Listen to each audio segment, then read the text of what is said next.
2024 की सबसे बड़ी खबर यह है कि सदर असदुद्दीन ओवैसी साहब उत्तर प्रदेश से लोकसभा चुनाव लड़ने वाले हैं। और दूसरी बड़ी खबर यह है कि अकबरुद्दीन ओवैसी साहब अब लोकसभा पहुंचकर मोदी और अमित शाह की बैंड बजाने वाले हैं। यह खबर सच है। उत्तर प्रदेश और पूरे भारत की राजनीति चरमरा गई है।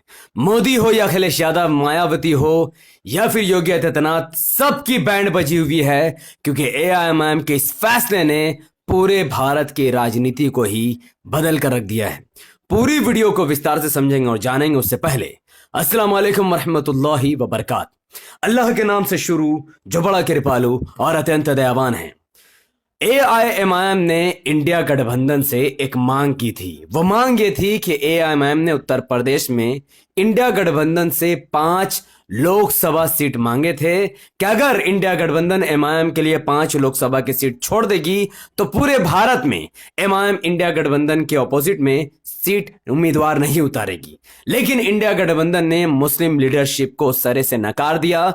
असदुद्दीन ओवैसी साहब और मुसलमानों को वोटों को पूरी तरीके से दरकिनार कर दिया, जिसके बाद सदर असदुद्दीन ओवैसी साहब ने उत्तर प्रदेश से चुनाव लड़ने का फैसला किया और साथ ही साथ एआईएमआईएम ने 25 लोकसभा के सीटों पर भी उम्मीदवार उतारने का बहुत बड़ा फैसला लिया है। जिसके बाद एनडीए हो या फिर यूपीए हो या फिर इंडिया गठबंधन हो, राहुल गांधी हो, मोदी हो, मायावती हो या फिर अखिलेश यादव, सबकी नींद हराम हो चुकी है। क्योंकि अखिलेश यादव, राहुल गांधी, मोदी या फिर मायावती, इनको कोई फर्क नहीं पड़ता इस देश में सरकार किसी की भी बने, किसी की भी गिरे। इनको सिर्फ एक ही परवाह और इनके सिर्फ एक ही मिशन है कि इस देश में मुस्लिम नेतृत्व खड़ा नहीं होना चाहिए।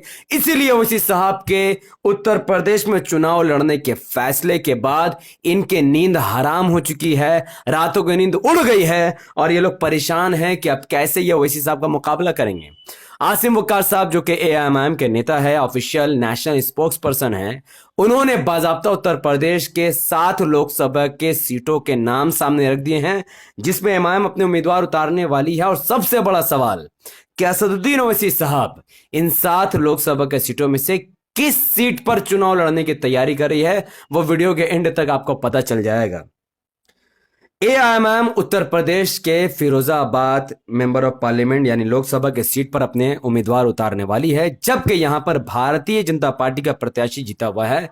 यानी फिरोजाबाद में एमआईएम बीजेपी से सीधा मुकाबला करने की तैयारी कर रही है।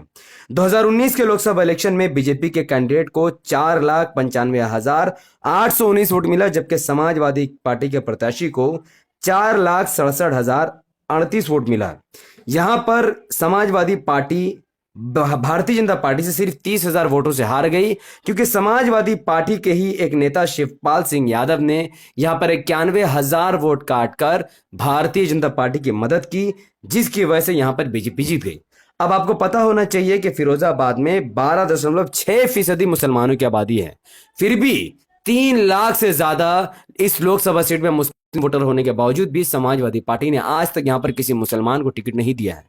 अब 2024 के लोकसभा इलेक्शन में जब एमआईएम यहां सीधा बीजेपी से मुकाबला करेगी तो इस सीट में यादवों की भी अच्छी खासी आबादी है, जिसको देखते हुए 70 साल से चुके मुसलमानों ने यादवों को वोट देकर जिताया। लेकिन 2024 में अब यादवों को मुसलमानों के प्रति वफादारी निभानी होगी।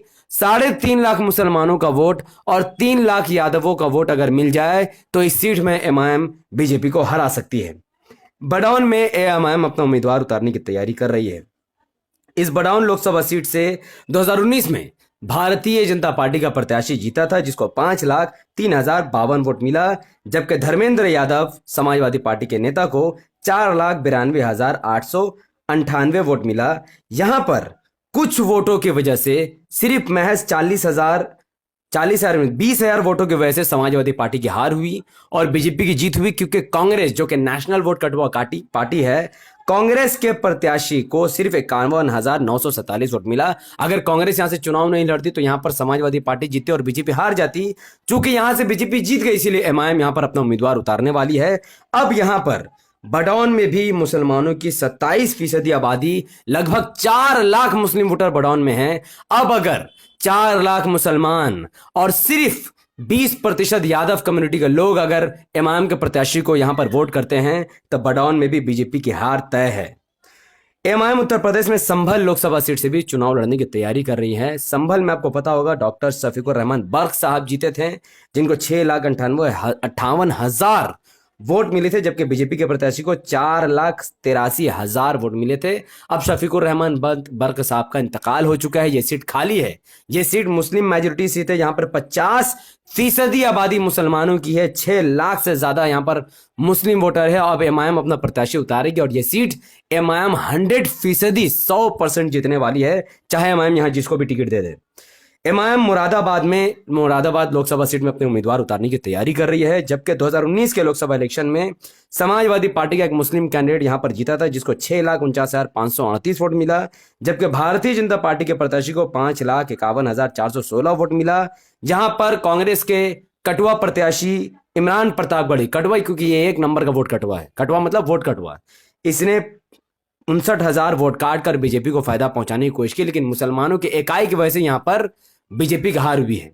लेकिन चूंकि यहां पर समाजवादी पार्टी का मुस्लिम कैंडिडेट जीतने के बावजूद भी मुसलमानों का कोई भी मुद्दा इसने लोकसभा में नहीं उठाया, जिसकी बुनियाद पर एमआईएम यहां पर प्रत्याशी उतारेगी और ये मुस्लिम डोमेन सीट है, तो यहां पर एमआईएम का जीतना पूरा तय है।